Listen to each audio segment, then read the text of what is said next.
आता विचार करा, ज्या देशामध्ये वर्षभर हाडं गोठवणारी थंडी असते तिथे अचानक 40 ते 45 अंश तापमान झालं तर काय होईल?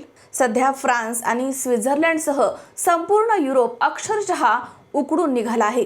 भारतामध्ये 40 अंश तापमान हे सामान्य असलं तरी देखील युरोपमध्ये या उष्णतेच्या लाटेनं 1000 पेक्षा जास्त लोकांचा बळी घेतलाय। मग तिथे एसी का नाहीयेत आणि अचानक तिथली न्यूक्लिअर पॉवर प्लांट्स का बंद करावी लागलीत? जाणून घेऊयात। या ठिकाणी उष्णतेचं प्रमाण हे प्रचंड वाढलं आहे। परिस्थिती किती गंभीर आहे याचा अंदाज तुम्ही यावरून लावू शकता की फ्रान्स आणि स्वित्झर्लंडमधील रस्त्यांवरील डांबर हे अक्षरशः वितळून वाहू लागले। एवढंच नाही तर उष्णतेमुळे रस्त्याच्या कडेला असणारे प्लास्टिक आणि फायबरचे स्ट्रीट लाईट्स हे देखील वितळून वाकडे झाले आहेत। गरमीमुळे तिथले सर्वसामान्य नागरिक प्रचंड परेशान झाले आहेत। युरोपच्या इतिहासामध्ये लोकांनी असा भयानक उन्हाळा कधीच पाहिला नाही। युरोपमधील सर्वात मोठा गोंधळ आहे की तिथे एसी नसणं। WMOच्या रिपोर्टनुसार युरोपमधील केवळ 20 ते 25 घरांमध्येच एसी आहेत। उर्वरित 75% जनता ही आजवर विना एसी राहत होती, कारण तिथलं हवामान हे कायमच थंड असतं।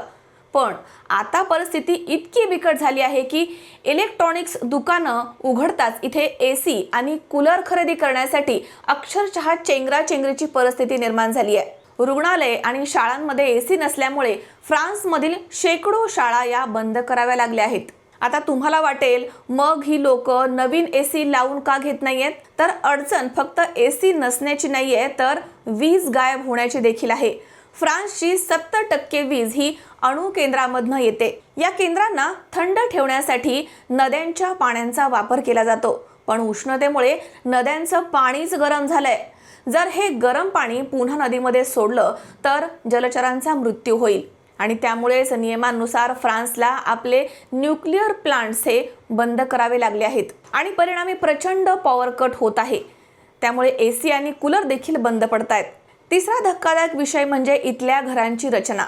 युरोपमधील घरं ही थंडीपासून वाचण्यासाठी जाड विटा, दगड आणि इन्सुलेशन वापरून बनवली जातात, जेणेकरून घरामधील उष्णता ही बाहेर जाऊ नये। पण आता हीच रचना त्यांच्यासाठी सापळा बनली आहे। दिवसाची उष्णता या घरांमध्ये कोंडली जाते आणि रात्रीच्या वेळी ही घरं थंड होत नाहीत। त्यामुळे लोक रात्री झोपेतच गुदमरून मरतात, ज्यामध्ये 85% पेक्षा जास्त हे वृद्ध नागरिक आहेत। पण ही उष्णता अचानक एवढी तीव्र का झाली? तर हवामानशास्त्रानुसार याला ओमेगा ब्लॉक असं म्हणतात। उत्तर आफ्रिकेकडनं आलेली अतिउष्ण हवा ही युरोपच्या आकाशामध्ये एका झाकणासारखी अडकलेली आहे। वर्ल्ड वेदर ॲट्रिब्युशनच्या शास्त्रज्ञांनी स्पष्ट केलं आहे की हे सर्व ग्लोबल वॉर्मिंगमुळे घडतंय आणि युरोप हा जगामधील इतर भागांपेक्षा दुप्पट वेगानं गरम होत आहे। निसर्गाशी खेळ केल्यावरती काय होतं याचं हे जिवंत उदाहरण आहे। युरोपमधील या परिस्थितीवरती तुमचं मत काय आहे? कमेंट्स करून नक्की सांगा।